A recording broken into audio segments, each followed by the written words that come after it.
নমস্কাৰ ছাৰবেদসকল আপোনালোকক ইনফোলাইভ 23 লৈ স্বাগতম জনাইছো। আপোনালোকে ইতিমধ্যে অৱগত যে ইনফোলাইভ 23 ত আপোনালোকৰ সহায় হোৱাকৈ সকলো ধৰণৰ চৰকাৰী নিৰ্দেশনা আপোনালোকৰ ওচৰত যুগুত কৰি অহা হৈছে। হেহে যদি আপুনি ইউটিউবত আমাৰ চেনেললৈ নতুনকৈ আহিছে তেন্তে চেনেলটো সাবস্ক্ৰাইব কৰিব আৰু যদি ফেসবুকত আপুনি আমাৰ ইনফোলাইভ 23 পেজখনলৈ নতুনকৈ আহিছে তেন্তে পেজখন ফলো কৰি ৰাখিবলৈ অনুৰোধ জনোৱা হ'ল। আজিৰ ভিডিঅ'টোত এটা অত্যন্ত জৰুৰী ইনফৰমেশ্যন আপোনালোকৰ ওচৰত লৈ আহিছো। হেহে ভিডিঅ'টো শেষলৈকে চাই ইনফৰমেশ্যনখিনি জানি ল'ব বুলি আশা ৰাখিলো। এতিয়া আজিৰ নিৰ্দেশনাখনলৈ আগবাঢ়ো। আজিৰ নিৰ্দেশনাখনে আমালৈ এটা সুখবৰ কঢ়িয়াই আনিছে। এইখন আহিছে ফাইনেন্স ডিপাৰ্টমেণ্ট অসম চৰকাৰৰ তৰফৰ পৰা।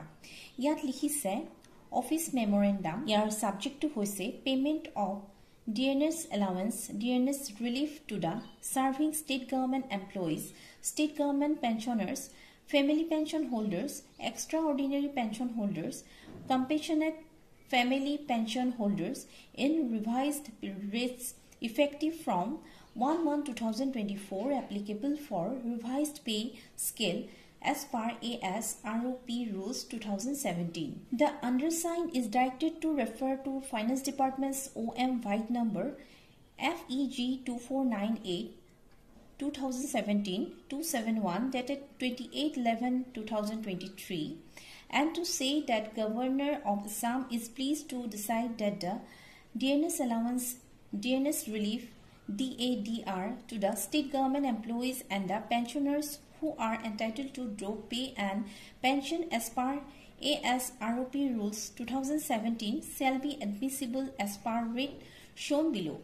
Period from which payable from 1/1/2024, rate of DADR enhanced 4%, rate of DADR per mensem 50% of basic pay, basic pension.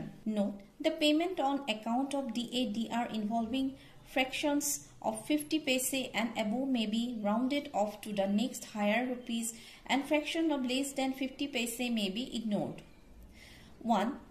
The order shall apply to government employees who are brought over to the revised scale of pay with effect from 1/4/2016 and to those who elected to retain the scale of pay that prevailed prior to 1/4/2016.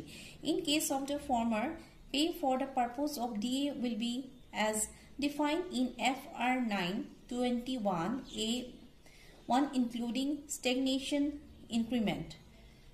Those government employees who exercised options to retain the scale of pay that existed prior to 1/4/2016 shall continue to draw the DA as is appropriate to the pay scales in force on 31/3/2016.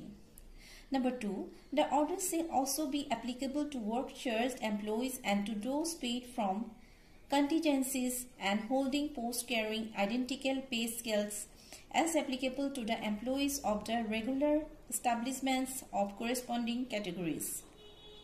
Number 3, the amount sanctioned shall be classified as DADR and the expenditures for the purpose will be debitable to the detailed head of salary, wages and pension under respective head of account from which government employees draw their pay and the pensioners draw their pension.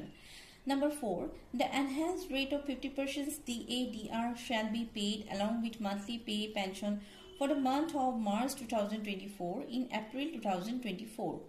Number 2, the arrear DADR with effect from 1/1/2024 to 29/2/2024 shall be paid in 2 equal installments in the months of May and June 2024 through bank accounts of the employees' pensioners. 3.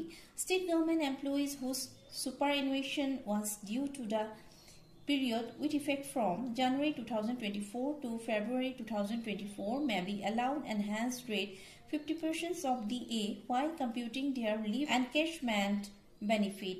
Similarly, anyone superannuating in March, April and May 2024, they shall be paid full arrears in the last month of their retirement. 5.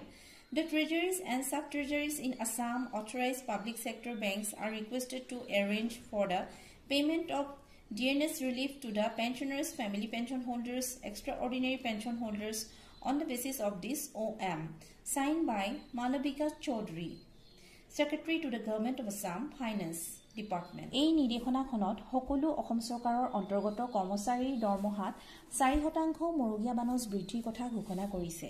বৰ্তমানে পাই থকা 46% DA এতিয়া হ'বগৈ 50%।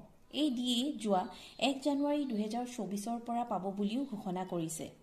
এই 50% DA এই চলিত March মাহৰ দৰমহাৰ লগত যুক্ত হৈ অহা মাহ অৰ্থাৎ এপ্ৰিল 2024ত পাব সকলো কৰ্মচাৰীয়ে। লগতে ইয়াকো জনাইছে যে 1 জানুৱাৰীৰ পৰা 29 ফেব্ৰুৱাৰী 2024 লৈকে পাব লগা এৰিয়াৰ ডিএ অহা মে আৰু জুন 2024ত ইকুৱেল ইনষ্টলমেণ্টত কৰ্মচাৰীসকলৰ বেংক একাউণ্টত দিব। এই দৰমহাৰ ক্ষেত্ৰত লাভালাভ সকলো চৰকাৰী কৰ্মচাৰী, pensioner, family pension holder, extra ordinary pension holder আৰু কম্পেচনেট ফেমিলি পেঞ্চন হোল্ডাৰসকলে উপভোগ কৰিব পাৰিব। এইটো আমাৰ সকলো চৰকাৰী কৰ্মচাৰী আৰু পেঞ্চনাৰসকলৰ কাৰণে এটা সুখবৰ। আজিৰ ইনফৰমেশ্যন ইমানেই। যদি এই ইনফৰমেশ্যনখিনি আপোনালোকৰ বাবে লাভদায়ক হোৱা বুলি ভাবিছে তেন্তে ভিডিঅ'টো লাইক কৰি আপোনাৰ বন্ধু-বান্ধৱীসকলৰ লগত শ্বেয়াৰ কৰি দিব। চাই থাকিব ইউটিউব আৰু ফেচবুকত ইনফোলাইভ 23। ধন্যবাদ।